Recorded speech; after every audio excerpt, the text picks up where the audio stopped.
I need to show you something. A sin I committed against the valley. Mechanically, it's perfect. It works exactly as a good iron farm should.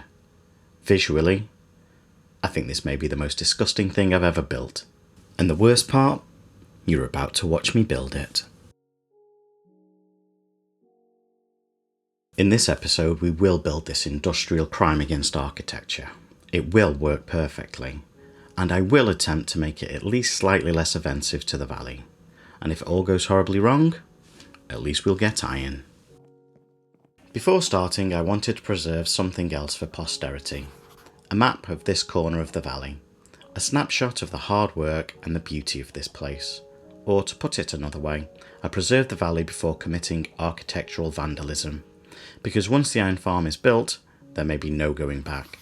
Best to preserve the valley as it is now, and live with the consequences until the ugliness can eventually be replaced. Let's get into it.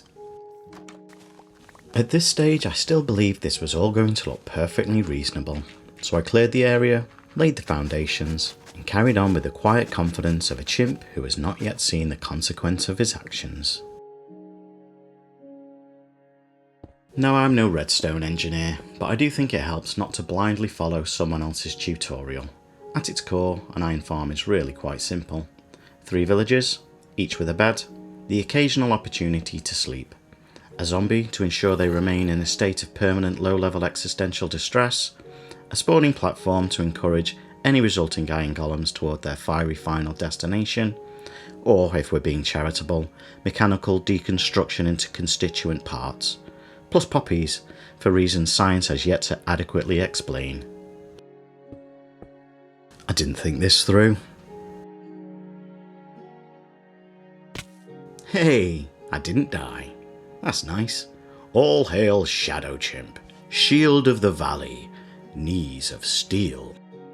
With the main structure finally taking shape, there was something gnawing at me. Not just how ugly this build was becoming, an unresolved matter from the previous chapter. I felt I owed our donkey companion a proper memorial, following the entirely preventable tragedy involving a trident-wielding aquatic psychopath. Our dear donkey, somewhat belatedly, has now been named Icarus, a suggestion from Cobblestone Commander, who proposed the excellent name. A tragically fitting name, considering she flew rather too close to the zombie's trident. With the platforms built, it was now time to encourage our newly created population from the recently established Population Recovery Centre into an eternity of carefully managed fear. Surprisingly, there weren't many volunteers, but after some gentle persuasion, I was able to relocate 3 villagers into the lower holding pod with only minimal ethical concerns. The upper pod, however, proved rather more troublesome. And unfortunately for our still somewhat fragile population, there were incidents. Fortunately, the bread-powered box I built earlier continues to churn these fools out at a reasonably sustainable rate. Unlike the villagers, the zombies seemed remarkably comfortable with their assigned roles. One in particular looked as though he positively relished the task of perpetually inciting fear in the local populace, so I named him Jobsworth. The other looked like he was simply going through the motions, so naturally, I called him Generic Zombie A. Terrible names, I know, but if these 2 are going to spend eternity terrifying villagers, the least we can do is give them proper names. Suggestions are welcome. With everything in place, it was now simply a case of waiting. Waiting to see whether all this ugliness would at least produce enough iron to offset the beauty quota it had so aggressively consumed.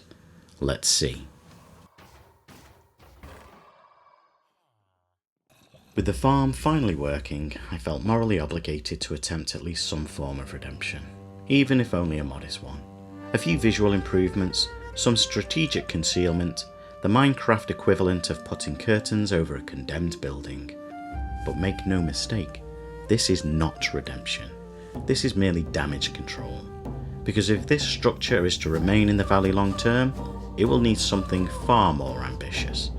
Something that looks less like industrial regret and more like the dwarves of Khazad Drun themselves carved it from the mountain.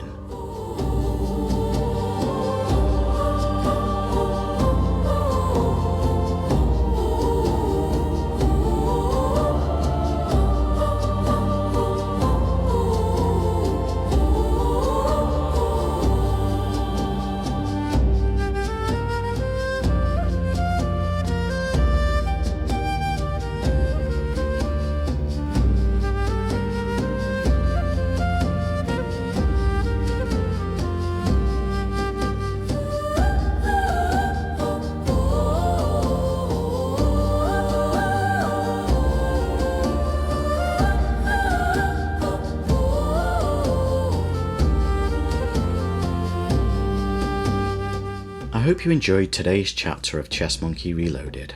There's still plenty to build, plenty to fix, and apparently plenty more questionable decisions to make.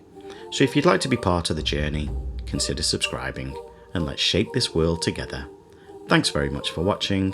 I'll see you in the next chapter. Goodbye everyone.